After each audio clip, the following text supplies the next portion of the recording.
Welcome to Back to the Movie, a 5 business days later movie review with Jesse Murray and Scott Cash. In a world where every podcast rushes to the microphone before the popcorn has even settled, they scream their hot takes while the credits are still rolling. But one team dares to wait, because when the hype fades, that's when the real movie begins. So tonight, we're going back to the movie! Nothing inherently against AI. It all depends on what you're using it for. Like, did you see some of the weird ones, like Pulp Fiction cast members beating themselves now and taking like selfies with themselves? Yeah, 23 and their 54-year-old self. Yeah, I've seen that with Titanic. Freaking weird, but it's starting to look better and better. It's freaking me out. Yeah, it's freaking me out. I was actually watching a reel right before I came over here. This sexy Irish chick teaching you how to say like dirty, nasty, slutty things in Irish. That doesn't sound like yeah, that sounds interesting. And then I'm looking at the other videos and I'm like, your rabbit holes. Yeah. Okay, she has the same hair, the same outfit, in front of the same like castle backdrop, but it's not obvious it's a green screen. Okay. I'm just like, you've been AI. I can't tell. Yeah, it's probably not real. Sure if this is AI. So I took a screenshot of the page and ran it through Google AI to tell me if this is AI. What was the result? It's AI. Okay. Yeah. That's what I figured. That's what I figured. It said it was most likely positively AI. So it didn't give me like a definitive. Okay. But it was definitely more sure than I was. Then that's with your inkling and with the robot's confirmation, that was it. I had this really weird one where I don't think it was AI, but it was a scammer that was using this thing, but I used Google to check out this email to make sure it was valid and all that stuff. That's okay.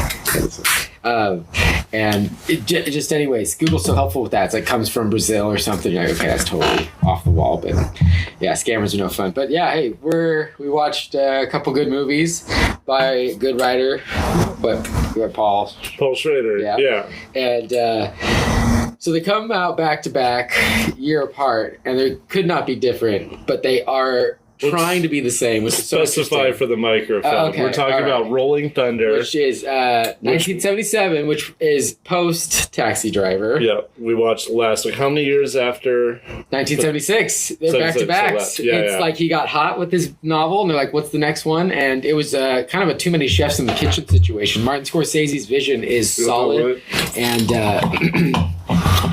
and clear, and it seems like he's just in control. While Rolling Thunder, it has so much potential and ends up not hitting the mark quite the same. I don't know. What was your first instincts on Rolling Thunder? I can see the similarities of like Taxi Driver. Like you say, oh, this is the same writer, that makes sense. I think the biggest difference between the two would be like, well, one had Scorsese and Robert De Niro involved and the other one didn't. And I'm not an expert on De Niro's style, but from what little I've gleaned, he does bring a lot to a role himself. Like, it's not just as written. Right. So that could be a difference between him and William Devane. Oh, character development. We have a character that's calm, stoic, quiet for 90% of the movie, and then kind of gets his crazy on. Taxi Driver? No, I would say Rolling Thunder. Yeah. Taxi Driver, we see a huge arc. We see a guy coming back. They both come back from war, so they're coming back in the same situation. One's just like, hey, I've got battling demons, so I want to work as many hours as I can to not think about life and to be productive, and I should be doing something. Right, so he just gets this job, works 14-hour days sometimes, and is just going, ends up seeing a pretty girl in a window, right, takes a shot, really thinks she's different, puts all his eggs in that basket. When that doesn't pan out, that's when he really drops. He drops from society. He no longer has a connection there. The whole movie, it's pushing you in a direction that he's going to take out this wannabe president candidate. And it's just going there, and he's planning for it and everything. I don't feel like most of the movie was like building towards that. That was definitely like a part of that. But for me, when I watch it, that definitely feels like kind of a side plot, a segue that, at least as an audience member, I wasn't particularly invested in. Okay. Granted, Albert Brooks bumbles his way through some bad jokes, and he's not. There's a lot of screen time there with the whole like working in the poll booth and working for the candidacy, that could be maybe left out, but it shows you that mundaneness, that's something that he was trying to strive for, and in the end, he just didn't make the mark. You have a character that you think is twisting bad the whole time, is going to do some sort of, I have to do justice because there's so much corruption in the world. I can't take it. I see it every day on the streets. Yeah. Something. But you're talking about Taxi Driver. We're still on Taxi Driver. Yeah. And the difference between that and Rolling Thunder is it's 100% personal. It's a revenge story. Yeah. In the way Taxi Driver is not. No, Taxi Drivers is searching for something and falling on the wrong thing to put all your energy into. This guy just went full into commando, warrior, put justice in my own hands sort of thing. Yeah. He could have gone the right channels, but he got burned, and so he just ran from those channels, right? And so it looked like he was going to go one way, and then it just the third act of that movie shifts drastically, and it shows by the haircut. Yeah, Rolling Thunder is a different side of PTSD because him and Tommy Lee Jones' characters were POWs. Yeah, that's and true. He comes home, and it's like it's years after the war. Now we're gonna switch over. It's years after the war ended. Yes, right. POWs coming home. It's a completely different character with like a family and like a kid and everything waiting for him home. That all think he was gone for so long that they moved on and have a new man in the life and everything else. Spoiler alert: he doesn't even have the family waiting at home for him. Right. Well, we learned that pretty fast. There's some heavy drama once he gets home. The wife does a great job just laying all that out. I have to say though, cinematography wise, they're both very beautiful, well shot, and I think there's a lot of steady shots. Go ahead. The transition. And I was waiting.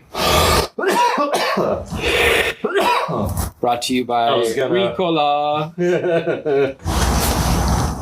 I was gonna text you too, but I decided to wait for this conversation. That transition to the border from driving down the highway to like the border checkpoint was absolutely beautiful. Yes. I was just like, wow. You know what? It's such a simple transition, but it was just so well. Pretty and that's smooth. What Rolling Thunder was. It's like we're there. It was a very simple cinematography wise, but just steady and pure and solid. I thought great job because it's a dialogue movie. It's a very heavy dialogue movie. It plays itself like an action movie, but it's not. Was it the same cinematographer as Taxi Driver? I don't believe so, but we should check. We could check that fact out. Okay. We'll do a fact check.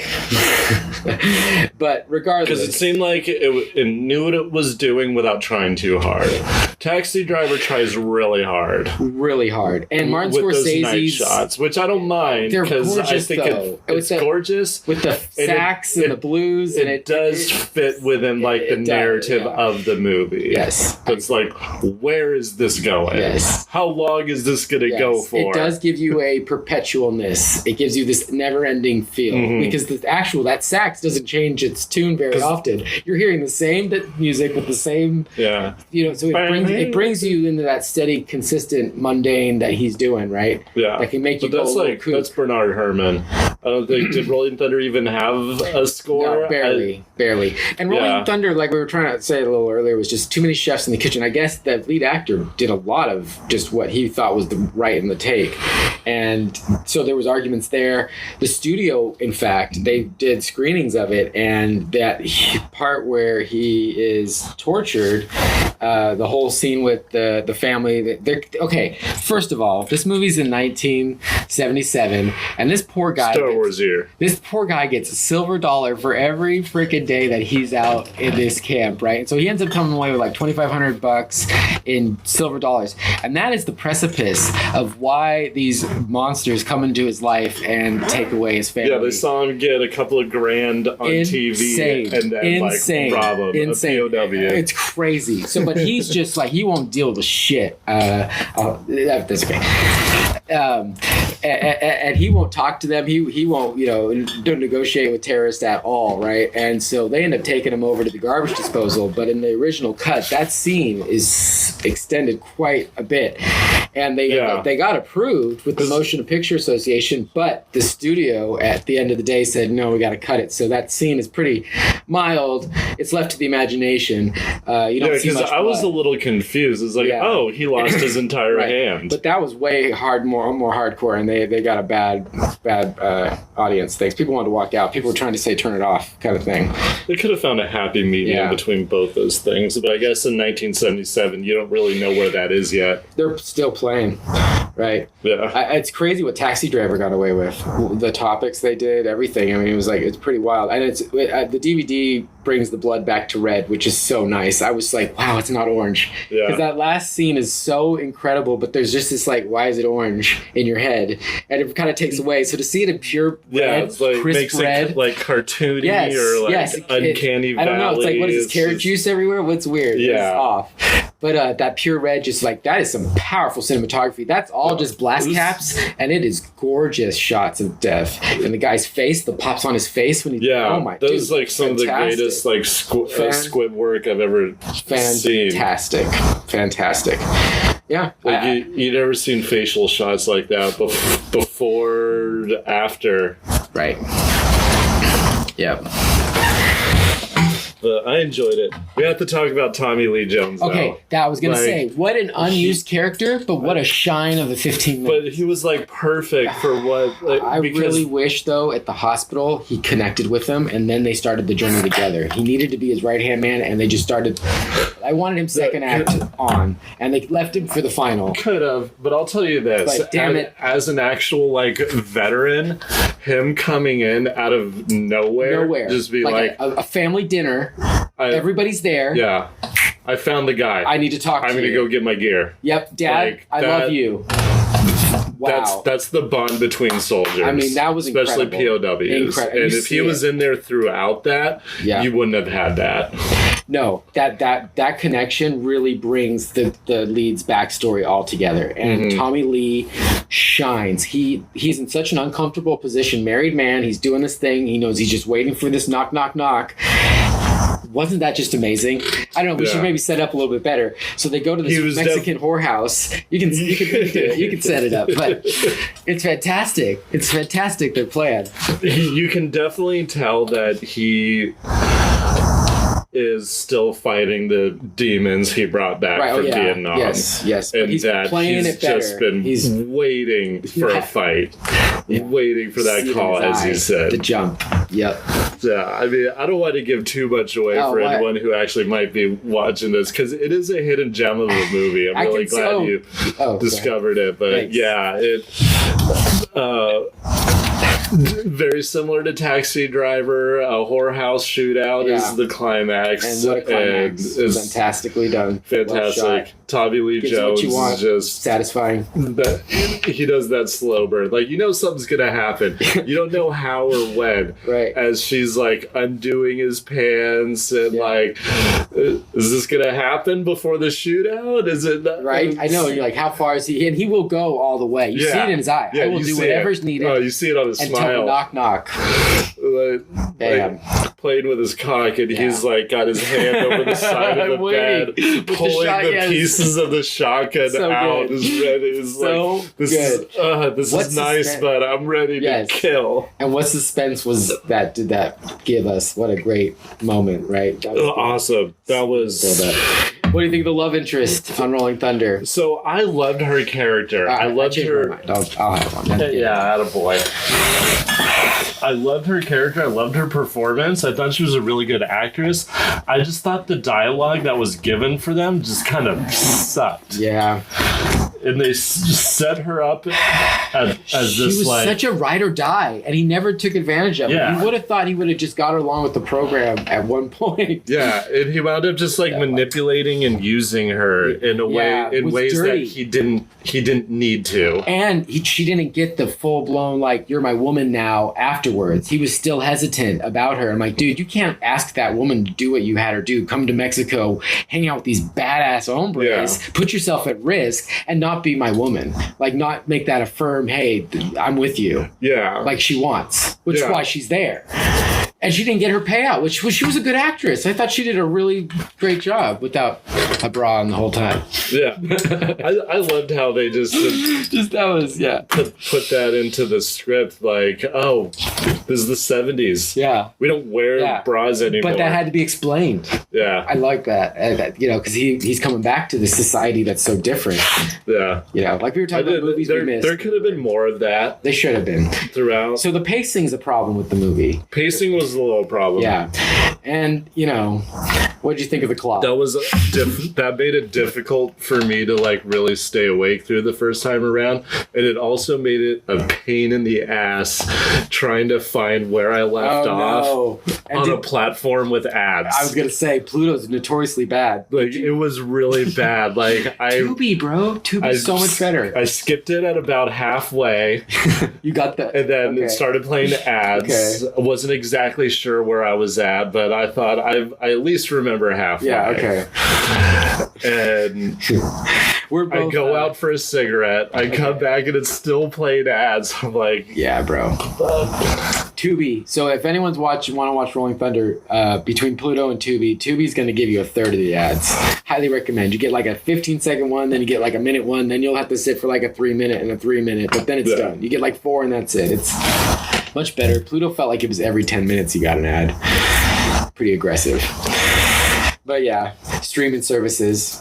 I have to say, I watched Taxi Driver on DVD, and it was so good. And it was cool because you could do a feature where you jump to the screenplay, to the parts that were kind of different and things. And yeah, so they have those. And the making of was interesting. But Scorsese's pretentious. He's always been. I'm the best. He's always been. I mean, that makes him a good director, but probably just a complete asshole. But you need someone who's like, this is my ship. I know what's right. This is how it goes. That you need leadership like that to make a good vision. Those are my favorite directors. Hitchcock, Scorsese, Tarantino. Because Kubrick was that's like that too. Just that intensity. Yeah, that's the kind of filmmaker I want to be, because that's the kind of storyteller I am. Right. I have I know what it looks like. Right. I don't exactly know how to get what it looks like here out there. That's what I need all you other fucks for. Which it takes a village. It's such a team. But for sure, let's collaborate. Let me, communicate that to you, and you might even have something better in mind, and I'm willing to listen too. Yeah. Which is the reason that draws me to filmmaking is the collaborative nature. Well, but I also don't want to be a cuck in a chair director either. Where it's just like, yes, man. Yeah. I'm just whatever the producer wants. Or it's pretty much the cinematographer's doing this movie. My name's just attached to it. Right. Yep. A yes, man. Which Disney loves to hire. Yeah. But man, how do you not say yes to that as a young director? You've made 2 movies and they ask you to do a $100 million movie. Of course. I wouldn't say I wouldn't have business with Disney. I don't think I would have a career with Disney. You would be able to jump? At least not in Disney's current manifestation. Right. Yeah, the layoff of the whole Buena Vista home division, which is what gives the promotion and distribution of their Blu-rays, DVDs, and all that jazz. Yeah. So Was now, it you telling me that Sony is just going to do it for them? Which Sony makes Blu-rays anyways, and they all have to pay Sony for the right to have a Blu-ray. Yeah. So it's still around, but I don't know. Physical media, it might make a big turnaround. Maybe. People might get fed up of the ever-increasing price with the ever-limited selection. You know, Disney is famous for making decisions that's, you know, is terrible for the consumer, but is really good for the business. Yes. And that's why you see since Disney just has to be just good enough that people keep paying for it. Well, Disney Plus, the first couple years, so much content, and then they completely put the brakes on it, and now it's like they have a little drip, and we're all still paying quite a bit. Aren't all the animated features accessible? Yeah, so it's backlog. But how many of us fan lovers have that already? Or a lot of it. I guess it's on more ancient media for you, DVD and VHS. Yeah, like I don't have any of that stuff anymore. You got Bambi 2 or something. I know you got that one. I got some. Yeah, I got a few Blu-rays. Right. I got Bambi 2. I got the live action Jungle Book, which I think is their strongest. Jon Favreau? Yeah, Jon Favreau. He did that and Lion Bill Murray, King, Christopher Walken. It's fantastic. But that one didn't make the billion Lion King did. I don't know. Lion King I thought was lackluster. Queen Bee made $1 billion. I didn't even see it. You didn't see Lion King or Mufasa? You No. skipped out of? No, why? You didn't want to know how Pride Rock was formed? No. Sorry. Going off of the weeds. But Do they show that? Do they show that? Yes, the whole making of Billions the of mountain years of shaped. geology. No, it's like one of the characters sets it off in motion, and it takes out other characters, and it's a whole big action scene. Okay. Like the water rises, and it's a moment. There's a really fun Yeah, those song. movies have just gotten obnoxious to me. They're good to watch with the family, but they're pushing some weird stuff in them, so it's even hard to watch them now with the kids. Yeah, I don't want weird stuff. I just want good and evil. Yeah. Dude. It's very simple. Has to be said. I don't want to, I don't mind introducing my kids to, advanced, subjects, but there's a time and a place for that. And that time isn't while we're watching a movie, where every 2 minutes they're saying, what's that? Yes. What's happening? Buzz Lightyear. Why is that girl kissing another girl in Buzz Lightyear? I'm like, well, shit, now I can't watch Buzz Lightyear over and over again with the kids because I got to answer this every time? Well, no, that's just because that's not normal in her community to see that. So it's weird for her. Right, but I don't know. That's not the place to have that conversation. That's a conversation, of course. No, you should have already had that conversation before watching the movie, so it's not weird. I guess it's, yeah, so you have Gay people exist. Right. Easy. Done. Gay people kiss like straight people do. Okay. Now you watch a movie, it's not weird anymore. That one's more on the liberal conservative side. One that's no, it's not. It's just the reality. These people exist in the world. Yes. You can't arrest people for doing that in public anymore, so she's gonna see it of course. Eventually in the real world, and then it's not going to be fiction. So then it's a conversation starter, but it's left to the parents to have a good conversation about it and not make it weird and not leave it just as what were you waiting for her to turn 18? No. It's I'm talking younger now. That movie came out a while ago. Kids are older now. But that was just one that I remember she really was like, hey, what's this all about? And we, of course, then we had that whole talk. But, as 4 years old, you're not expecting to have that talk in a Buzz Lightyear movie. If that was a movie of a drama of two women doing whatever, sure, that's a part of it. I've paid a ticket to go see that. It's just that. I just think that's an easy thing to explain. Why are those two people kissing? They love each other. Sure, but Star Wars in Star Wars, no problem because they're older. That's adult. That's PG-13 movie. I'm just saying something that's literally made for 3-year-old. Anyone that can look at a screen and up. Oh, you just maybe not put that content of any kind, any sway If okay, it's not, but you don't honestly because think did it add to the story? Did it add to the story? Was it just in there because it needed to be there? It was. If it was part of the story and it was a crux, I'm all about a good story, Scott. You know that. And if it's just, I'm just having that just because it needs to be there to represent, I don't think that's necessary in a children's movie.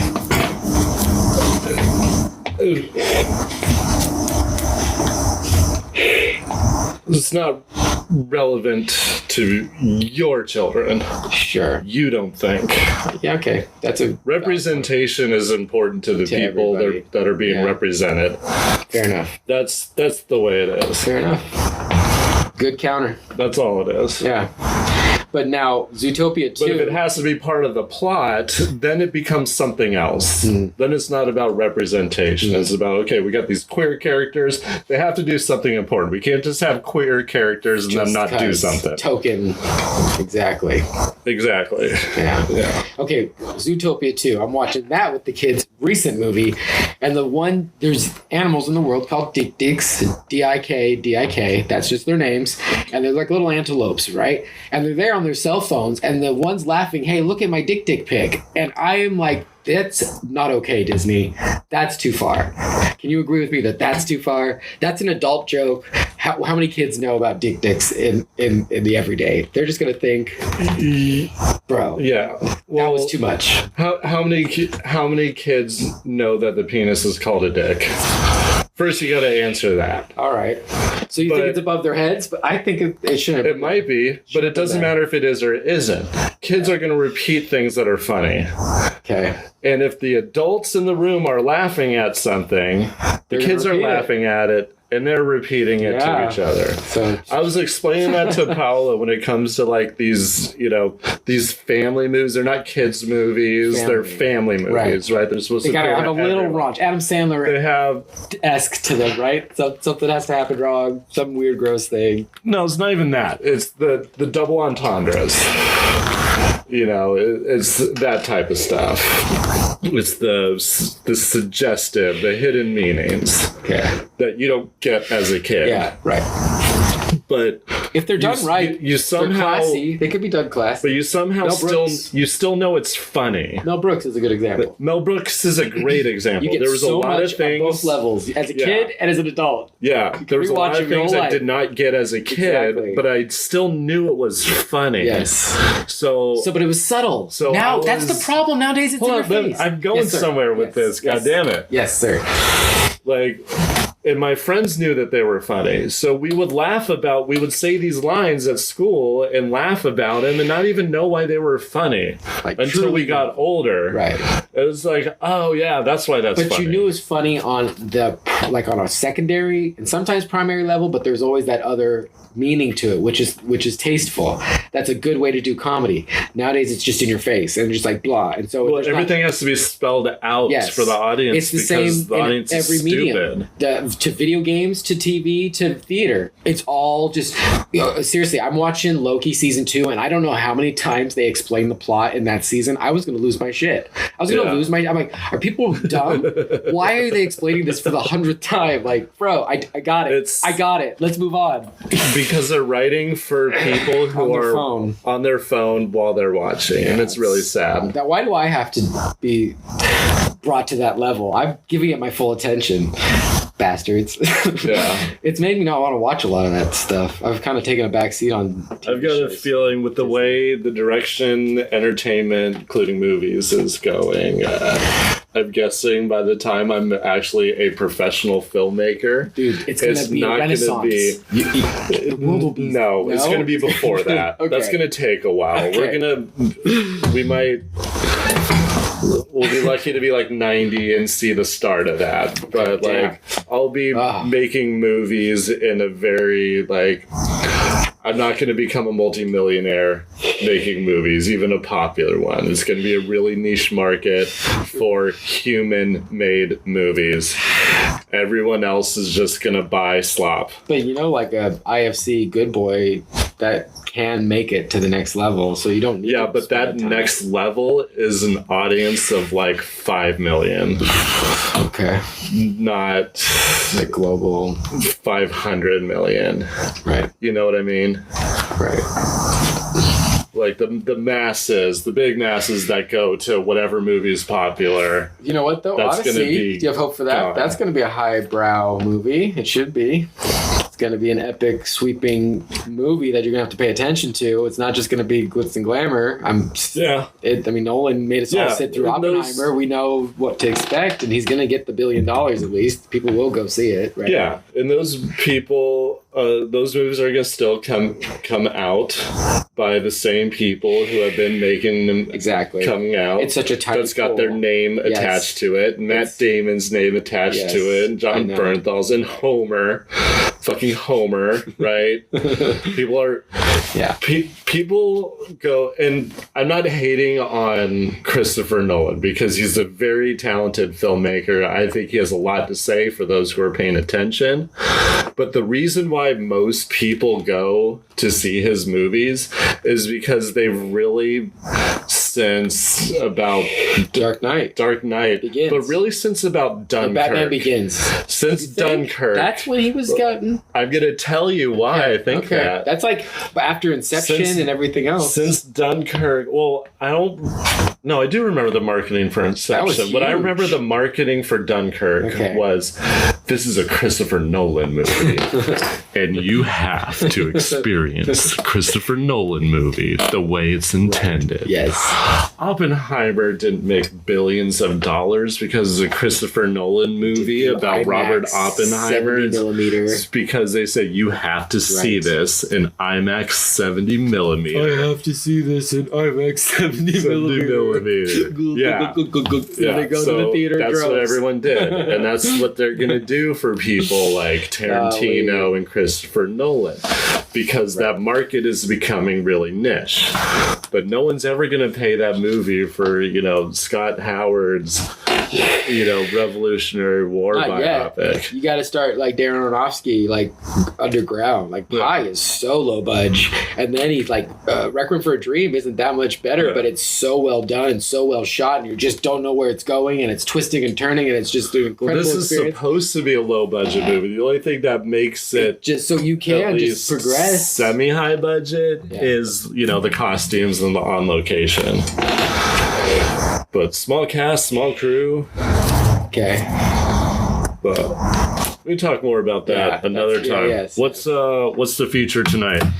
Well, I don't know if we want to step back into the nitty-gritty New York and do the King of Comedy, but that was on the radar. There's also a new Korean movie that's got subtitles and stuff, but that one's pretty cool. It's a guy that did Old Boy and let's go to King of Comedy. We've already been talking about Robert De Niro enough. Yeah. Now you saw that. How many times have you seen this movie? One time way back when, it did not resonate with me, but I'm going higher hopes because back when was what age? High school. Okay. In high school, and but. How much I enjoyed Taxi Driver and After Hours was enough for me, and I've been doing a little bit of the Scorsese train. I'm ready for it. Ready to rewatch it. Have you been in any conversations about, because I haven't been able to have conversations about the King Comedy because I haven't seen it, but it's been brought up in conversations, both about its connection to the Joker, right? Yeah, but about the content of it, but as well as it as like a movie and critiquing it as a movie, and I get mixed. Yeah, it's a slow burn. It's a really 50-50. Slow burn. Yeah, and some people hate that. Yeah, I love a good slow burn. I think that's why we make really good movie buddies. Yeah, it's got to be done right though. Because no matter what, it's either a great payoff, or if you're watching it with someone and it's a shitty payoff, you at least can bitch about it. Yes, it feels so good to bitch about it. That's really satisfying. Yeah, like Primate was a perfect example. Good. So we watched 2 monkey movies. This is fun. We like to do polar movies like that sometimes. But like the Monkey and Primate came out about the same time, and And The Monkey is just fantastic. They stick to the short story of Stephen King. It's got a good narrative. Yeah. It's got the jokes where it needs to be. It's got good practical, physical death scenes, like actual, they created. It knew what it wanted to be, and it did it. Yes. The other one was Comedy, horror, fantastic. the other one was just a cock tease with a guy in a monkey suit. It was awful. Yeah. Completely awful. And the deaths were graphic here and there, but not enough. And yeah, just that was so. I mean, it's polar. Special effects were good.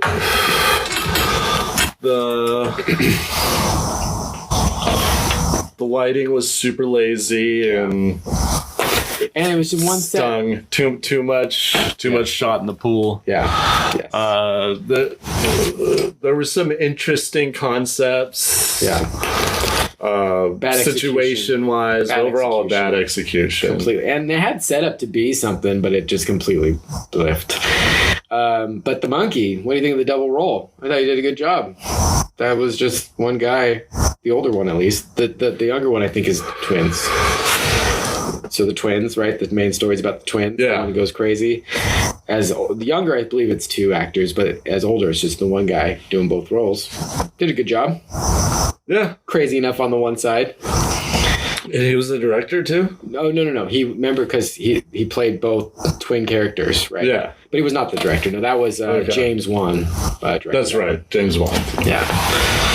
Right. But I just, we had a couple dual roles this year, right? Predators. You had like the two Ellie Fannings. Did you ever get to Badlands? I didn't see that. You've never seen Badlands? No. Oh, I want to enjoy and complain about it with you so bad but I can't. Okay. Okay, let's put that on the list. Okay. I'll make you endure it with me. It's not bad. I could do a rewatch. I've heard do a rewatch. Decent things. Yeah, but it shouldn't be a Predator movie. It's decent, okay, but it's completely Disneyfied. If it was its own thing, that's what I was afraid of. And if it was called a different title, great. But I'm a Predator fan. I'm a Predator fan too. Like between Alien vs Predator, give me Predator all day. Ooh, well, I don't know about that, but still, great Tell me what you do know about that. Okay, well, Alien, I can't. Alien and Aliens are so good that I don't know. Predator is a great movie, but they're different things. They're so different. They're different things. One's action, one's more of a psychological horror. Yeah. Yeah. Because Predator has horror elements, but it's an action movie. It's soldiers in the jungle fighting aliens. Oh no, isn't all horror psychological? I guess. There's splatter horror. There's just to be... But a lot of it's just fucking with your head. Yeah, that's the fun part. Put you in a situation you don't normally think about. Well, it's not fucking with your head because there's an actual alien that's, Right. But you're saying just horror in general is what we were talking about there. It's because I compare that to, Alien sci-fi horror. Terminator 1 sci-fi horror. Is they're very similar to me. Yeah, that first Terminator does. There's no possible way that you're gonna just best this creature. Yeah. So it's gonna come down to human ingenuity. Right. That's how we survive. That's how we have survived. That's how we're gonna do this. And that movie, as though it's built, and as long as it's surprising, right? The ingenuity is really I never would have thought of that. Yeah. But that's what... Or you just get a big ass flamethrower. Yeah. That's cool too. No, human spirit is the core of Terminator 1. You have just a complete scrappy, resilient soldier Reese, and you got the beautiful at the time lead. Why am I drawing a blank on her name? Come on, Linda Hamilton.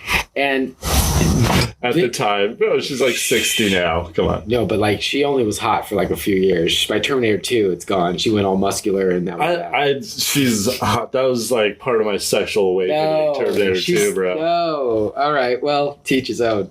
She's fucks up shit. I like she's that. A badass. I've always liked that Amazon look. Yeah. Xena, Lucy Lawless, China. But it was a little too much for me. China, no. Yeah, too much for me too. Lucy Lawless, not in Xena. I never thought she was ugly. But in Spartacus, that one, Lucy Lawless in that one. Oh yeah. Woo. Titty. Hot. Xena titty. Hot. I'm so excited. Cha cha cha cha. That show started off really good and went the guy off died. the rails. Well, the guy died. Really He fast. died of cancer. They had to get a whole new guy to do the last season, and it showed. Yeah. And now there's The House of Asher, the new series. I haven't started, but I can't watch TV anymore because I don't know if it's gonna have an ending. I watched it with Paula because I remember it being like, sexy Roman stuff, and we were like watched it with Paula? in that mood at the Oh time. man, that's and bloody though.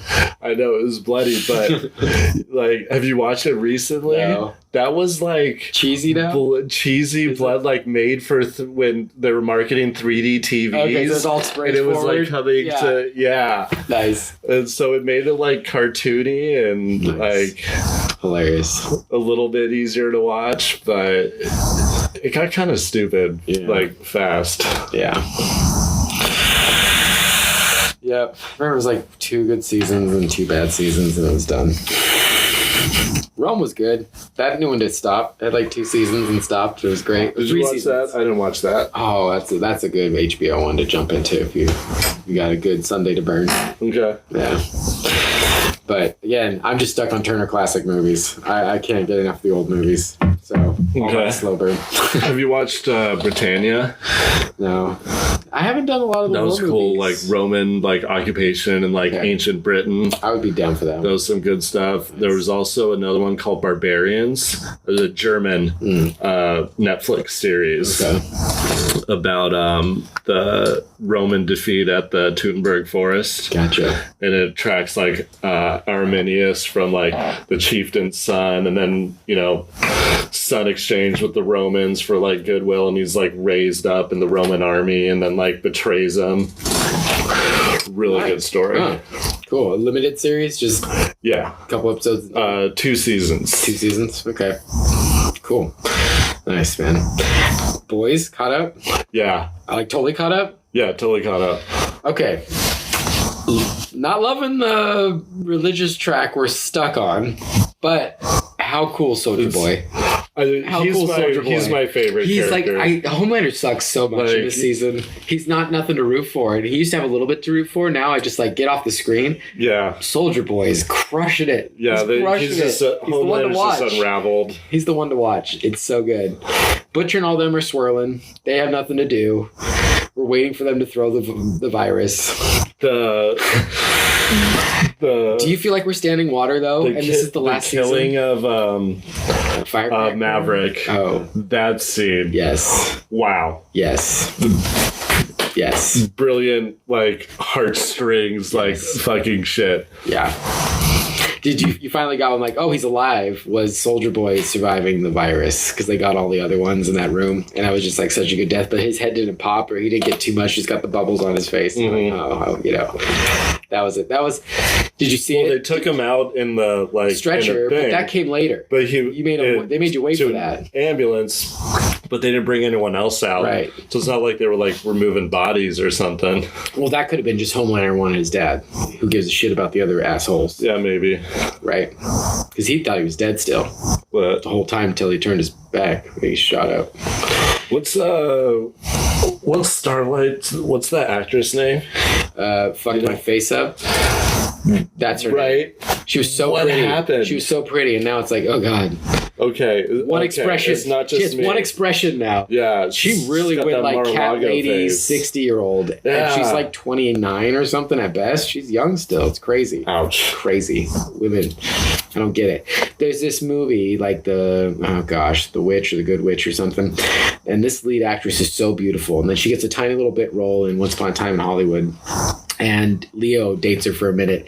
And she has a very unique nose, but she's just a 10 out of 10. But a unique nose, right? But that women should keep to their noses, is kind of the point of the story. She goes and she does the nice little chop chisel. And it's like, oh, God, you're just like everyone else. Just like everyone else.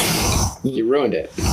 Ruined it. God gave you something a little special, a little cool, a little flair. The nose is cute. I don't think women should mess with their noses. 9 out of 10 women suck should mess when they with their faces at all. Right. You want to tuck in a chin here and there. You want to stretch out some wrinkles around the eyes. Like, that's... I don't even believe in lip filler. I think that looks so weird. Yeah. Because there's a lot of, you know, character in, like, the mouth and the shape of it, too. So once you start fucking with that, you're losing your expression. You're losing the things that make you. Yeah. Yep. It's really noticeable when the guys do it. Mickey Rourke is unnoticeable. Oh, he went overboard, but Robert Redford, he went a little too far when he went. Yeah, I mean, it happens, but for the most part, men just let themselves go, nicely age with grace. Trump's had some work done. I don't even know. Since, recently. Yeah, he's pulled back. Yeah. A little trimmed. Yep. Dude, I can't talk about that stuff. I literally can't talk about it. I feel like a dog in a corner. Anytime it's mentioned, like, seriously, it's like, oh, I can't believe the Democrats are doing this. How could they say these horrible things? I'm like, well, maybe both sides not say horrible things. And remember, we're all Americans. How could you say that? You don't know. Are Republicans saying these things about that? And I'm just like, wow, back up, everybody. Let's take a breath. And I don't want to say a word. I'm I'm done. I don't care. I have to tell them. Well, you either have to say nothing or you have to show up with ammo. So, like, when it's like, can't believe the Democrats did. But even a simple thing is like, let's all just be nice and remember we're Americans. You just say, like, did you hear what it's just crazy. Did you hear what Kamala Harris said? I didn't know. And then you give her a Trump quote and say, oh yeah, that's so fucked up. Oh. It's like, no, that was actually Donald Trump about That's good. The death of what's his name? When he said, I'm glad he's dead.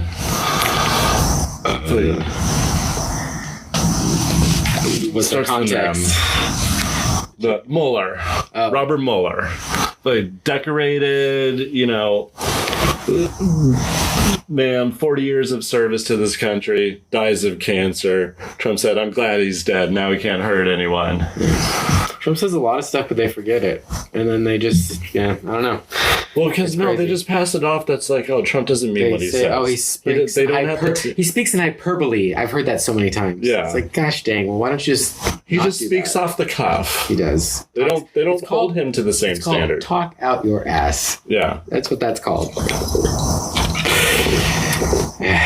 I don't know. I can't touch it. I have to tell my family that I'm no longer a Democrat. I'm just non-political. Yeah. That just kept me at safety for safety reasons. Yeah. I would just either completely withdraw or you get your ammo ready and start firing back. Right. And I don't want to. And just be that guy. I don't want to. Yeah. I wouldn't want to be that either.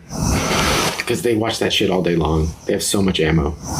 And I don't want to invest that time and to win people that don't want to be won over. Yeah. All you can say is just like, I don't think you're as informed as you think you are because you don't actually watch news. Well, you watch an entertainment show. You watch an entertainment show that's only on one side. You don't watch both sides of the entertainment shows. Right. And this was litigated in court. This is an entertainment show, not a news show. Yes. So when you say, I saw it on the news, you say, no, you didn't. Saw it on entertainment, whatever. Yeah. You saw it on opinion, asshole, this guy. I wouldn't say this to your wife, but I've been using the phrase, I think you're too stupid for this conversation when I start getting into it with like MAGA stuff. Oh, that would start the fire. Right. No, for sure. You'd be there for an hour. You could say, I don't think you're informed enough for this conversation because you watch an entertainment show.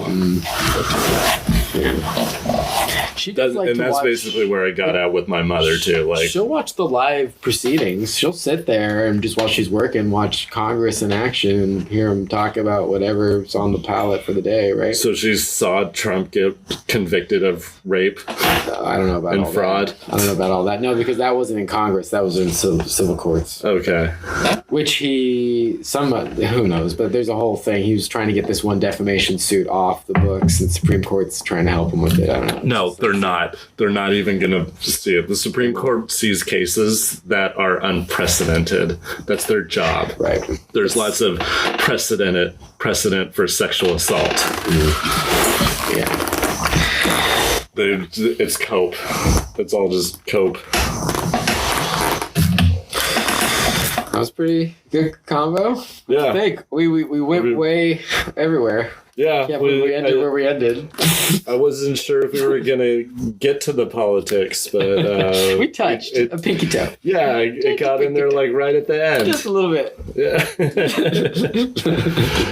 Perfect. Is the King of Comedy overly political? Because the Joker sure as shit was. Yeah, not that I recall. It's or a different beat. You get Jerry Lewis, which you're a fan of. Like we talked a little bit. I can't think of a good Jerry Lewis movie. I'm not a fan of Jerry Lewis. Anything that we already previously talked about this. That like we don't see what everyone else sees. Right. Probably because we got to grow up with everything. We got it all. We got the George past, Carlin. And I know. And we got it when I have to say Richard Pryor. Right. They're all just on their A game, but we're pretty young, so we were able to go back to those guys.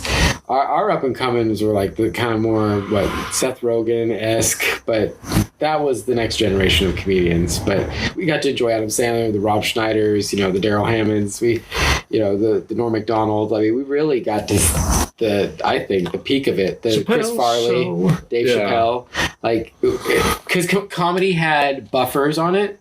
Prior, and it was free for all then, and so they really got to go all out. Who's the new comic of today? The past 10 years. I mean, Chappelle's king of it all, still over there. Yeah, but, it's the same people who have been doing it that are still the best.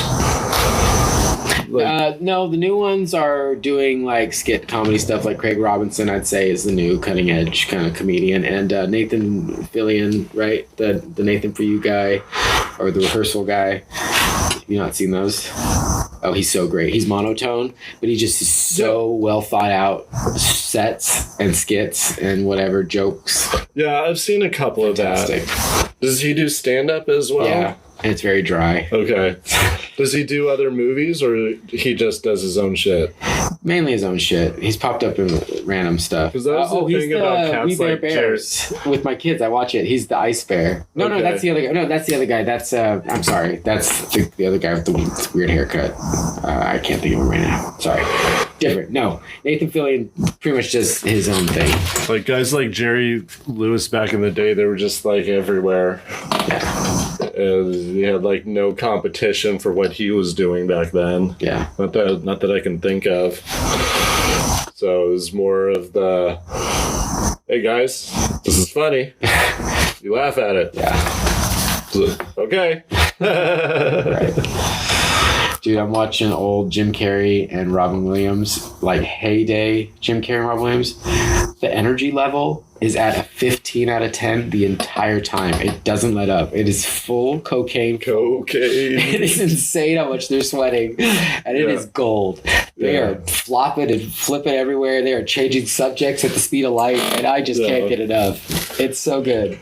Again, actors, performers, musicians born after 9/11 will never, ever have to endure incandescent stage lighting, studio lighting, the sweat. Cut, dab, okay, action.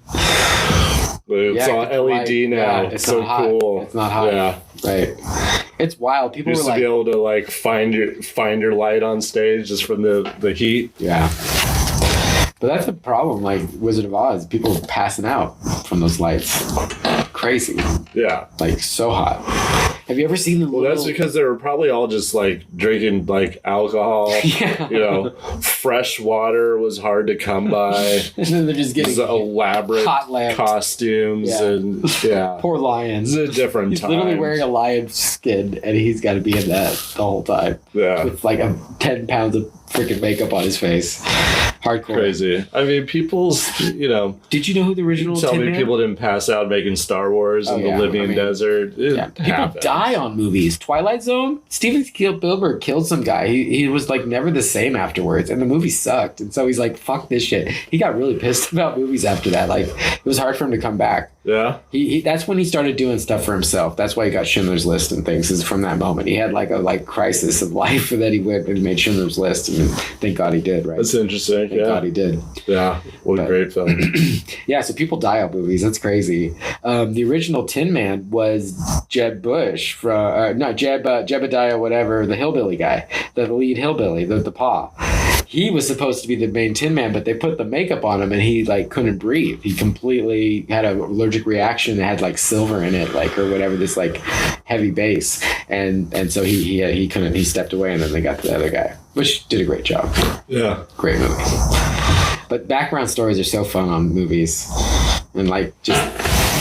Each one is a little miracle. All these people believe in it. Right. It's got faith to it. They just like, this is something, we're going to make it. And it's crazy. They have to make production companies. Like you make a company just for one movie. Like they all are distributed by a big one, but they all have a little whatever attached to them, which was the first producer's money, which really got it moving, which is crazy. Yeah. It's kind of cool. That's how you set up a payroll. Yeah, exactly. Right. That's how you get it going. Yeah. Like you said, miracle. Like so many movies just don't. More movies don't make it. The ones that get greenlit still just fall apart. Yeah. So much. Things have been just on the works forever. Walt Disney wanted to make a Wizard of Oz. Yeah. He wanted to do it forever, and they finally made one in the 80s. Roy Disney tried. It wasn't very good. Return to Oz. But I saw that was on his bucket list. Walt wanted that. Some people just never get that. Whatever. For whatever reason, it doesn't line up. Ghostbusters 3 is a perfect example. I did a whole backstory on that. All throughout the 2000s, starting in the early ones, Dan Aykroyd's like, we're making Ghostbusters, let's go. Harold Ramis is like, the script is written, I'm happy, let's do this. Bill Murray's like, I don't know. Harold Ramis dies. Dan Aykroyd's like, well, shit. He stops talking about it. Then Bill Murray starts coming out in Ghostbuster shit. And he's just kind of making a joke of it all. And then finally you get the reboot, which Bill Murray has a cameo in. So he was just playing that he's going to be back for that. But Bill Murray will do that. But I really think there's no Ghostbusters 3 because he didn't want to. I feel like Bill Murray like fried his brain with Hunter Thompson's, just made him kind of like nutso and unpredictable, hippie, old school, druggy kind of way. Totally. Johnny Depp got there too. Johnny Depp got fried a little bit. He went a little hard. Just not the same these days. Yeah. A little slower. It's just different. Well, that was, that was the early 90s. That was a long time ago when he was with Hunter Thompson. But they both were. They both were. 80, early 80s, 82-ish. Yeah. I think he was weird then, too. Well, which one's a better representation of Hunter? From what I know, where the Buffalo Roam seemed to be a more grounded, faithful interpretation of who he was. The other was a caricature. Yes, and it was far more entertaining. But Terry Gilliam crushed it. Yeah, and so did Johnny Depp. It's a fantastic movie. It is like the apex of Hunter's legacy is going to live on in that movie, if nothing else. Yeah. For sure.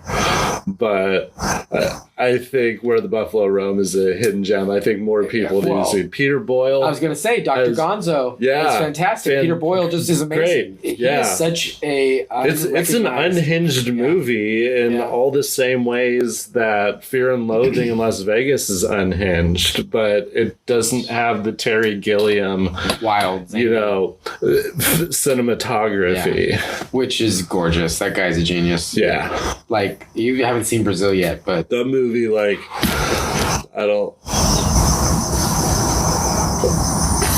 if I live 100 years, I don't ever want to watch that movie sober. Gonna need something. Doesn't matter what it is. Give me something. Yes.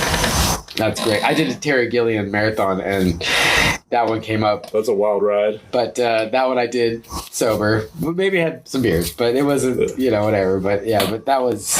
It was different. You kind of need to be in that state of mind to enjoy that one fully, because that was the intention of it. The narrative is like a drug experience in a way, right? You have this moment of high intensity, moment of clarity, then moments of destruction, then just like moments of just confusion, and it just kind of webs its way through this weekend with these characters in Vegas. It's pretty wild. To the end with frickin' Gary Busey showing up wanting some sweet kisses as the frickin' deputy on the highway. So good. And you're like, the movie's over. And then he gets pulled over and he comes and he just, again, it's a 5-minute part of the movie and he just shines so bright and it's so good. It makes you get this final laugh in and it's like, yes, thank you. Like a little button, like a perfect little cherry. Yeah, it's a fantastic movie. 12 Monkeys. Have you enjoyed that one recently? Because that one just, man, that's got onion layers and it's so well done and it's everyone's at the top of their game. When she's in the right mood for it, I'm wanting to show that to Paula. Even the soundtrack, like, just great. It's just great. Brad Pitt can't be bouncing off the walls more. Brad Pitt, Bruce Willis, like young Brad Pitt, like hasn't really jumped out yet. Brad Pitt, yeah, crazy, exactly. It doesn't, give a fuck about like nothing. Brad like Pitt. Nick Cage level energy. Yeah, yeah. It was like I saw that movie years after I saw True Romance, and I felt like, the dude on the couch got a spin-off. That's great. Well, that's where he ended up. He ended up in the asylum. Head shaved, eye whacked. Yeah, so good. Really, fantastic twist. Right. Peak, like, what was that, 90s? Yeah, 98. Yeah, very end. But 12 Monkeys is 95, because 95 is the year of movies. Yeah. It's insane how many movies come out in 1995 that are just gold. It's just, the list goes on and on. Yeah. But the other one's 98, which is another great year for movies. It's crazy. It's like 95, 97, 98 are just chef's kiss to movies. Awesome. Yeah. Just crazy. It was really like the end of like an era of filmmaking. Of film, literally film, because then George Lucas changes the game with his Star Wars and we all go digital from there on. Yep. And that was, the rest is history. We're all digital. So one bad solar flare and there's no more movies after 2000.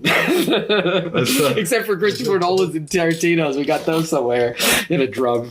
I saw a post that was saying that Drive was the last movie shot in LA before all the street lights went LED. Really? Yeah. Cool. Makes me want to go back and watch that. I know, because I didn't love it the first time. I was like, this is good. I'm not a Ryan Gosling fan. Like, I don't think he brings a lot to the role. He's too quiet. He's too just, I'm looking through everything, past things. Yeah. And I deliver my line the same way on everything. I don't know. I don't know. He's gotten kind of lazy with his stardom. Yeah. He can just walk in and does whatever he wants, and it's very little. Yeah. Ken was a little bit energy. That was a little different than his normal. Ken was fantastic. Right? I had to say, he knocked that he out was of the the reason to go watch that movie. Not Margot Robbie. Margot Robbie was stagnant. She didn't have that great of an arc. It was really America Fiera, the freaking lady behind Barbie. It was her story and Ken's story. And I thought that was a really great balance. So it was nice to be not Barbie, title in Barbie, but not about Barbie. I think that was the intent. So Gretchen did what she... a couple years later, when people realize that, it's going to be like, was really a really great movie. She's doing that Chronicles of Narnia. That's her next one. It's coming out soon. Really? Yeah. Magician's Nephew. The first book. Should be cool. Kind of over British fantasy shit. I just want it done right, because I read all the books with my daughter, and they're great books, but a lot of the times they'll take this great source material and then it'll be shifted through 10,000 brains to get to the screen, and it's nowhere near what it was. You have to look at the budget. Sometimes they have huge budgets and they still just bring out, what the fuck is this? So that's what I mean. Like the bigger the budget, the more hands have to give it a thumbs up. Right. So then the more off it'll be, because everybody needs their little pit of like, hey, I did that. That's my idea on screen. Yeah. And so that my idea on screen rots a movie. Yep. just eats it from the inside. Because what's happened now is too many chefs in the kitchen. We have never had a bigger budget. We've never had more just like open availability to make movies, right? But we just have this thing where the stories aren't there. And that's because I think too many people are touching this thing on its way there. It's crazy how a screenplay can be so different from the final cut. It's like, wow, that was big jumps. Well, it's never just intended. It's rarely written by one person anymore. Yeah, that's true. You'll see the 5 names, 6 names, 8 names. Like, damn. The more names, the worse the movie. Yeah, for sure. If I see an 8-name movie, I'm like, fuck, I don't think I want to watch this. Yeah. It doesn't know where it's going. Everyone took a segment. It's like, okay, I see a last name from each continent. Right. It's continuity, it's arc, and it's payoff. And we don't have that. We have ooh wow, ooh wow, ooh wow. It's phone watching. It's I looked up, I saw something cool, I looked back down. Yeah. You can hear like the music swelling. So that was cool. Yeah. Nice. That head popped. Okay. Just like when you're at a baseball game. It's like suddenly you hear the roar of the crowd. It's like, I'm looking. So now why are the movies getting bigger and bigger? It's crazy. Like they're longer and longer. There's not a 90-minute movie in sight these days. What's that about? If they're made for a short attention span generation, how are they getting to be 2-hour, 2.5-hour, 3-hour movies? I know and I don't know. I know the why. Right now. The why is it was determined financially better to keep the people in the seats for longer. Oh, interesting. And charge more for less movies. So you're paying more, but I don't know enough about like numbers and stuff to where that makes sense to me. Right. I just know that sounds like a business decision if you just see that's just what everyone's doing now. Right. So then you get filler. Right? Filler. Concessions. Fucking. You want to go get your popcorn halfway through. Because like this 3-hour movie doesn't even start until 40 minutes into the 40 minutes these days. I was shocked. Into the time. Yep. Into the time slot. So you're like, you know. I got here at 9:00. It's 1 a.m. What happened? Yeah. What happened?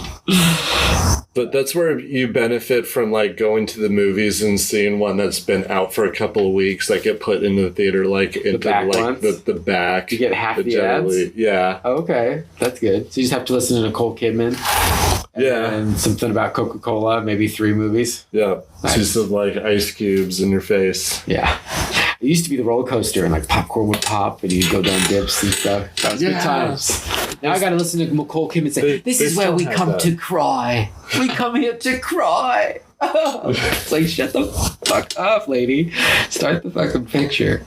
Yeah. I can name her movies, but I still like to cite her as the chick from the AMC commercials now because it's just that bad. Yeah. And it's like she's sold out. It's like, dude. You didn't need to do this. Why did you do this? And you're subjugating us to this. Yeah. And we used to like you. Every time. I paid so much to sit here. I have to be... Gosh darn. Yeah. I already saw this at the Super Bowl. Right. And every other time I've come to the movies. You don't change it. Oh, good. No more trivia. Remember trivia on that? That was cool. There'd be like really easy ones. Like, who's the lead of Mission Impossible? And then there'd be like a random cool hard one. No, it's so good to get the hard one. You had to be there early to get a good seat. Right. Because there was no assigned seating. Oh, yeah. And those ads were better because they were kind of cool. They would be like a little mini, like 8-minute commercial that they tried to do into like a mini movie. And there'd be some cool like stuff. A little skit. Yeah.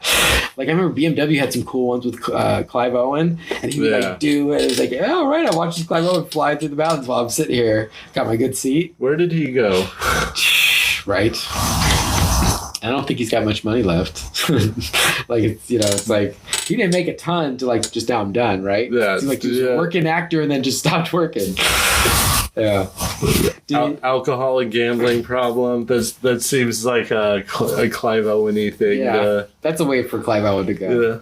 But he'll always have Sin City.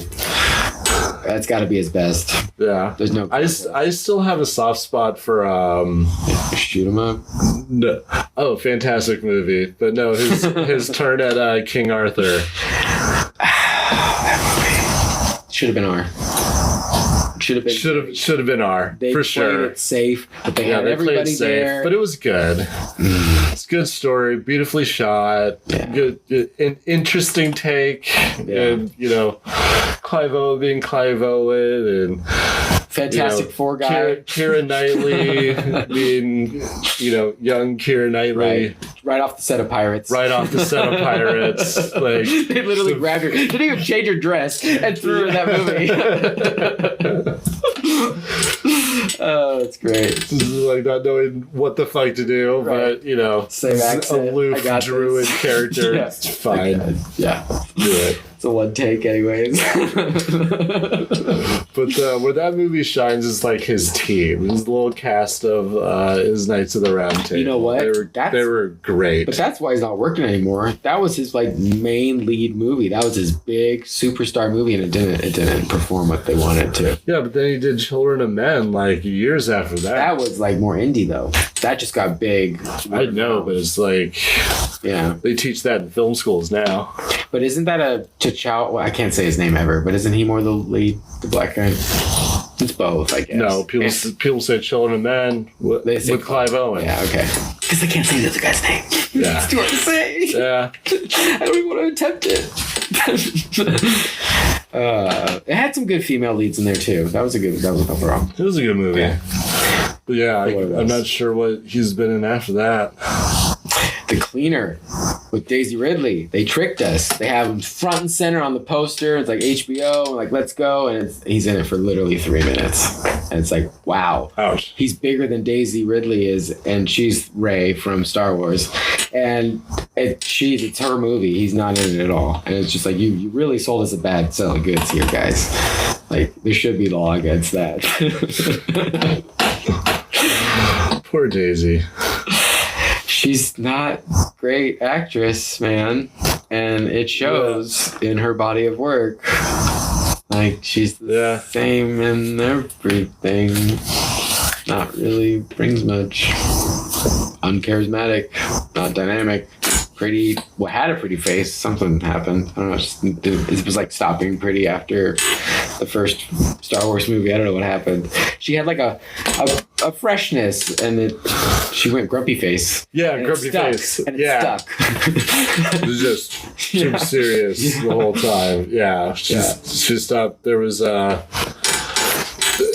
a youthful vitality. excitement. Yes. Yeah. To that Rey that I was, happy to get behind. And I could have dealt Force Awakens ended on a high note for me. I was excited. Oh my gosh, the fight with Kylo in the woods with the snow, it's so good. Yeah, gorgeous. It's so good. Gorgeous stuff. And then if Rey's gonna be grumpy, that's one thing, but then make her go dark and make freaking Ben Solo go light. And that was the thing, that we're gonna cross each other. And then you could have 3 more movies about her being the Empress and him being the freaking Last Jedi. Those fuckers missed an opportunity. Fucking A. I should have wrote it. Yeah, that's how I felt. It was the twists weren't good. No. There were better twists available, and I'm sure they were discussed. Oh, yeah. And someone thought they were bad. Yeah. I think that Rian Johnson pissed JJ off. JJ saw the 8th movie and was like, damn, this guy almost killed off all my plot points. What the fuck is he doing? And so he gets the helm of the next one because the reception was low and they were worried. So they take Colin Trevorrow off, which had a full good script that was thought out years ago when they were doing the beginning of this shit. And they throw JJ and his cousin back to just rewrite the fuck out of the last movie. They add an hour of content and they completely shit the bed. It was gross. Shit the bed. It was gross. Shame. and they don't know what to do with Star Wars since. It's been sitting with TV, but they can't even get that all the way right. Mandalorian. More Mandalorian. Yeah. More Grogu. But why didn't they just give us a new season? I don't know why I have to go pay for this movie. Those sons of bitches. That's what made Disney Plus. Keep giving us that fucking show, assholes. It's a mess. Dumbasses. It's a total mess. This works. Let's stop it from making new content, and then let's make them pay a premium to see it one singular storyline. What? No, this is an ongoing Western saga. Just keep this going. It's fucking, what? Stopped after, it was 4 seasons or 3? It wasn't a great long run. 3. Why didn't we hit the 5th season mark? This is your staple, flagship fucking show to your streaming service. It started your show. It literally started your service. I got my subscription to watch Mandalorian. As far as I'm concerned, it saved Star Wars. So why don't I have 5 seasons on Disney Plus? Why did it stop and now I gotta watch a gosh damn show on IMAX for $30 to get the privilege? Or watch it in 6 months on streaming, I guess, with their quote-unquote HDR. Kathleen Kennedy. She's gone. Isn't it someone else now? No, but like all this stuff was, she's just recently gone. Yeah. All this stuff that's coming out now had already been set out in production. Did she just like divorce Frank Marshall? They were a good team. They made good choices, and it seems like as a solo thing, she kind of ran it to the ground. Probably a team effort, but she is the leader. Yeah, I mean, I think the buck ultimately stops with her on this. And she never had anything good to say about it. I don't know how much, like, I don't know the hierarchy of who's in charge of, Disney Plus versus Disney Studios release. Yeah, good. I love your bag, by the way. It's a Sunny bag, which I'm a little annoyed at because they only make like 3 episodes a year. I don't know. I know. I know. Super disappointing. They went from like 20-something, dude. But this was given to me by Lynn Stewart. Amazing. She gave it to you? Yeah. Wow. It was given to her. No way. It was given to her by the cast. Oh, okay. Do you want to give a little description about Lynn Stewart? Because people might not know her by name. It's Charlie's mom. Okay. Charlie's mom when It's Always Sunny in Philadelphia. And 100 other roles. She's my godmother. But 100 other roles. I mean, she's a working actress. She worked with the best of them. Miss Yvonne, Pee-wee's Playhouse. Ooh, that sounded good. Yeah. Lily, what's her name? With the raspy voice, so sexy. From Liar Liar. Lily Collins, I think, maybe. She's the blonde, very unique voice. Anyways, she was telling me crazy stories about getting cigarettes with her, like bumming them from her, and I loved it. Oh, really? Oh, yeah. When we shot your little film, I had a great couple conversations with her. Fantastic. Yeah, I didn't know that one. Yeah, it was great. Because she's like, I was just quitting, but, if Lily... I said Lily Collins. What's her name? Do you recall? You know what I'm talking about, right? The actress that's Jim Carrey's representing, and she's trying to get all the money and the kid, and her tits are out the whole time. Right. She's been in a ton of other movies too. Yeah. Bound. She's in that lesbian movie, which is fantastic, by the Wachowski brothers. This was whatever they are now, but she was kind of. But yeah, so she was kind of dropped off like after Liar Liar. Because she was around a lot. Yeah. You've seen her around before that movie. That's true. I think, though, as a woman, you get to a point, it's either you plastic surgery yourself through the next few years, or you just stop. They don't want a wrinkly woman on screen. I don't know what it is. Unless you're like a grandma, like a Betty White, and you're supposed to be that. Yeah. It's hard. The women jump from beautiful to like the grandma, older lady. A lot of them can't do it. Meryl Streep can, but she's a rarity. I feel like that's going to be the expectation for men very soon, too. I think men are allowed to age gracefully on camera anymore. Well, Tom Cruise is a good example. That guy just keeps doing little tucks and nips and... Yep. It's like, what are you doing, guy? You're like 60-something. Why do you want to look 35? It's weird. Stop it. You're gonna like... Stop it. No. Yeah. You have all the money in the world. What do you do to yourself? Yeah. Weird. Like, don't you want to play those, like, actual, like, Oscar-winning, like, old man roles? No, apparently not. I am excited about The Digger, though. Did you see his little teaser? How much more interesting is, like, these motorcycle stunts are going to be? Oh, he's done. Like, he's done with that, I think. But he's going to do a superhero movie for DC, I heard. I don't know what he's going to be, but he's got a contract to do some Warner Brothers shit. They got him on because they're doing Digger. They're doing he's got like a 3-piece picture deal, I think, with him right now. No, he's gonna be exclusive with him for a minute because he had Paramount forever. He's finally moved on. It's interesting how these big guys will just jump. I think Keanu Reeves doing Lionsgate. Actually, I'm not entirely caught up. I fell asleep watching The Boys, and I woke up to Mission Impossible: Final Reckoning. Oh, that's funny. Well, because this church stuff is boring. It's on the face in full HD. It doesn't move, but it's clear. How did I get that Homelander? Yeah. What is this? Yes. Yeah. Man. Do you like we kind of went there already, but do you feel that we're moving as a wrap-up season, or do you feel like this is, like I was saying, treading water a little bit? How many episodes is supposed to be? Like 8? 8, man. We're on like 5, 6, 7, 8. We got 3 more. I don't feel like we're wrapping things up. I mean, we kind of are. The team's waiting to use the thing, but we still don't have anything with the heroes all wrapped up nice. Starlight sucks. She's not. I don't know. Go ahead. Yeah, I mean the loose. There's only one current loose end right now. Yes. And that's Homelander. Yes. So we're not really going anywhere. Yes. And then an epilogue of, well, what happens to Vought now? Which, do we care at this point? Stan Edgar, and now that he's back into the fold. Do you think Stan's going to have a good ending? They're keeping him alive to, seems like, have a moment. Yeah, I mean, they didn't bring him back here after nothing. Right. Deep gonna have a is Deep gonna live through the season? Excuse me. I can't comment on that. I feel like Black Noir's gonna take him out. I feel like they're gonna have a moment. Yeah, they're gonna have a moment for sure. And then where do we leave Starlight and Just gonna leave Homelander high and dry in the big fight. Yeah, you know that. Yep, which will then help them get the whatever they need to do. Yeah. Kimiko... Which ultimately might save both Black Noir and the Deep from being exposed to the virus. And then they're going to get along from it or something weird. They'll have like a more positive ending, those two. Or they kill each other anyways, and there's the catharsis. Because Deep has been so unlikable for so long now, it seems like he does need a death. Yeah. He's just sitting there waiting to die. They have no use for him. Well, he has use because he's a prick. And I mean, they can redeem him at any point. He can turn on Homelander as soon as he thinks that Homelander's on the ropes, and he seizes that opportunity. He's got the simple Jack still where he can transition over easily. It's not even simple Jack. Like, he could be just leaning into this subservience to Homelander because he knows it's the only way he's going to survive.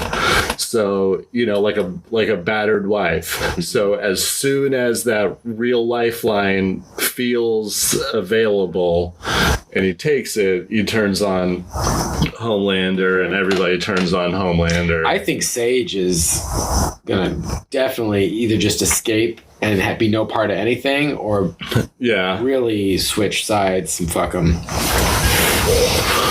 So, but more leaning to she's just going to take off. Her and Ashley are just going to go. But I love the Ashley head. I like the Ashley so good. head. It's so good. But I don't feel like we have enough this season for the time they've had to get us where we are, and they are so off the books at this point. The books have such a different ending that I'm just sitting here. There is no Church of Homelander in the books. That's just not. They're just making all this stuff up right now. Yeah, they're trying to be topical. They're trying to be topical, and I don't like it. I don't like it either. Source material is important, and that comic book series ran for like 160 issues for like 12 years. That thing deserves to have the ending that it got, and so I'm hesitant that they're even going to go there because we're running out of time to get to the ending that I'm expecting, but we're so off from what it is, so that now it's all just speculation. We're like in Game of Thrones ending where the books aren't even written yet, kind of thing. So you're likely not going to get that ending. No, I'm not getting the real ending. No, I can already see the writing on the wall. Yeah. Nope. Just come to peace with that now. I have because the show's that good. But I really just hope that Starlight either dies for nothing or like, I don't know, like Huey fucks her over. I don't want her to have a good ending. I just really don't want Starlight to have a good ending. But they're going to, I'm sure. They're going to. Her and Huey live happily ever after. Frenchie dies. Kimiko's sad. That's how that's going to work. They can't have all the couples make it.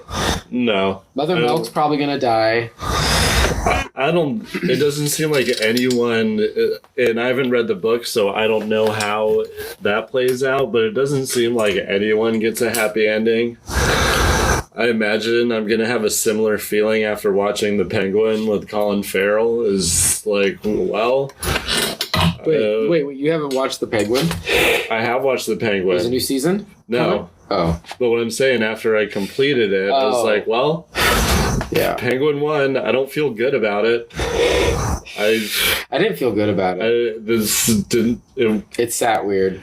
And I hated it betrayed the second in command. No one was likable. Everyone was just gross and ugly. If that was the intent of the show, fantastic job. Because it's an origin story, and Penguin is unlikable, and he has to be that character for Batman to be the ultimate Batman villain. Because we liked Colin Farrell way too much, that whole thing. Yeah. That's a good point. So, we still don't like it as audiences. He was our lead. Yeah. We don't like to see the lead not have a little bit better of a reckoning of a, I mean, he broke bad, I guess. Yeah. He broke truly bad. But he was bad from the start. He was always bad. So he fucked us all into believing he was good a little bit. Yeah. And we cared for him. That dirty prick. But it was good writing. It was awesome. And good acting. Awesome stuff. The best. I used to hate Colin Farrell, and it's so great to see him these days working. He's crushing it. I've always liked Colin Farrell. No, he overacted the fuck out of things. But that's what I like about him. Oh, God. Bullseye, a Daredevil, Total Recall remake. He's just... Daredevil was terrible. No, it wasn't. It wasn't terrible. He was just terrible? He was just terrible. Bad villain. Well, one bad villain. Kingpin was all right.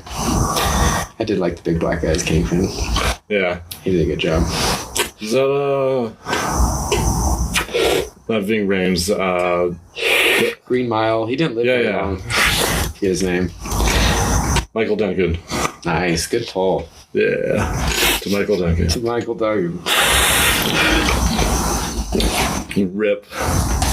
Yeah, he was great. He's literally ripped. Yeah. That guy. Huge. And in Sin City as well. Great in that role. Yeah. Good actor. At range. Who would have thunk? Yeah. That's what I thought about Colin Farrell when I saw Saving Mr. Banks. I was like, I gotta rewatch that. He's got some really dramatic chops, which I hadn't seen before. Yeah, I gotta rewatch that because I remember him being unmemorable and really there for Tom. Because I thought he was, I felt like he pissed away his performance as Alexander the Great. Yes, well, gosh, I don't know. That movie grew on me. I had to watch the extended cut though. It's a great movie, but I feel like his personal contribution was the weakest element. You know what though? Because he didn't play the intelligent military commander. He played the playboy kind of prissy guy. He didn't even play that. He didn't play who Alexander the Great is to me, who's just this, larger, charismatic, dramatic figure. Is this subdued, just penitive, just brooding constantly in thought about my next conquest, and but he was I'm not too telling absent. anybody he was about too it. Absent. Yeah, just aloof. Invest in. Yeah, for 3-hour movie. Yeah. I mean, I remember Rodassa's full frontal well more than most of that movie. But her coming out of that bathtub, right? Holy shit, she had a body. Them titties. Yeah. Woo! Beautiful setting, beautifully shot. Oliver Stone's great. Oliver Stone is great to us. People don't like him. I love his movies. I love Oliver Stone. Most people don't like his movies because they have a lot of political opinion. They are very divisive, and they like to play the other side of the coin a lot. Well, because people have their convictions. Natural born killers. How many people can sit through that? People have their convictions and they don't like them being rubbed the wrong way.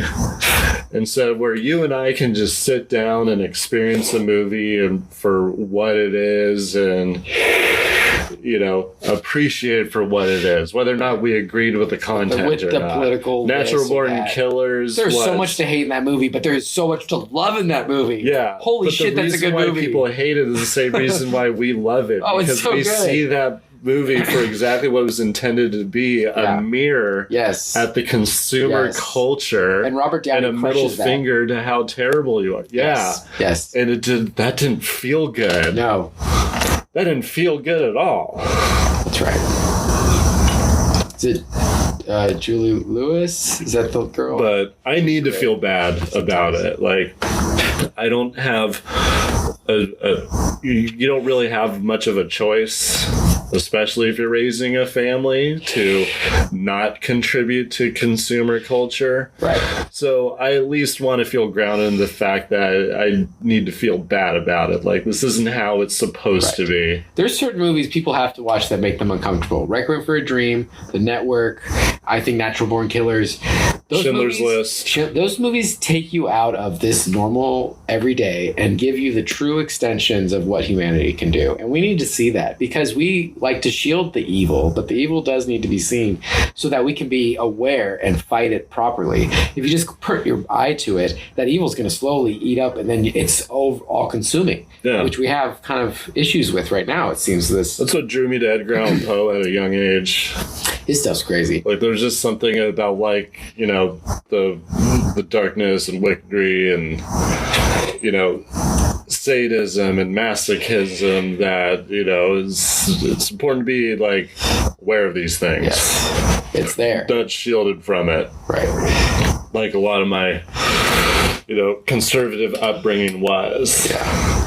Which is not the right... I found this dark corner of the library. Which is not the right road, because, like us, being constricted, and it made it more enticing in a way. It's like, wait, you don't want this scene? Well, why? And so it almost like you need to have open dialogue and conversations with your children. So, because they're going to want to watch things that are off the normal of your morals, but you're there then to talk with them afterwards or whatever, like, right? Even if they see it with friends later, whatever, but like, you should still be aware of this content. So yeah, I mean, we're still like screening like content. We're not sitting down and watching something new together. You know, anything they're seeing. We sometimes have roadblocks from it. Yeah, there's, like I say, we have to stop conversations or sometimes stop a movie if it gets too weird. I had a dang book I'm reading. A really nice book. I mean, it's also about like having good taste. Yeah. And giving that to your children as part of like their heritage. I grew up on Laurel and Hardy and Buster Keaton and Charlie Chaplin. Oh, the kids love Instead Chaplin. of just, we're just going to see this because this is a new thing out that everyone's seeing. Looney Tunes? You don't have to do that either. with the kids yet? Looney Tunes is a nice in between the road. No, but it's been on my mind. I just don't know where to access it. Oh, it's Tubi now. Okay. Unfortunately. But HBO still has some, but they pretty much just have because I watched like the new stuff that came out in the teens. It was weird. Yeah. No, I'm talking classics. It was like they're roommates? Yeah. What? It's weird. Yeah. And they try to be edgy. I do not like this, Sam. I am. No green eggs for me. No. Stick to the Chuck Jones, Mel Blanc days. All right. Should we sign off on that? Get to the king of comedy? Oh, that was fun. I don't know. What time is it? My goodness. 11:45. Oh, man. Okay. Well, this has been fun. This has been fun. The inaugural, what are we calling it? Oh, man. We haven't thought of a good name yet. No. I still like that. We'll plug that in. I still like the Burr review. Burr review? but I don't know. So it's still Second Thought Cinema, maybe. There's a couple good ones on your list. We'll come back with a good working title. We'll have it in maybe a week later. We'll work in post. Have this podcast functions a week later. Right. And so can you. Right. Thanks for listening to Back to the Movie. We'll be back in exactly 5 business days to break down another flick. Don't forget to subscribe so you don't miss the journey.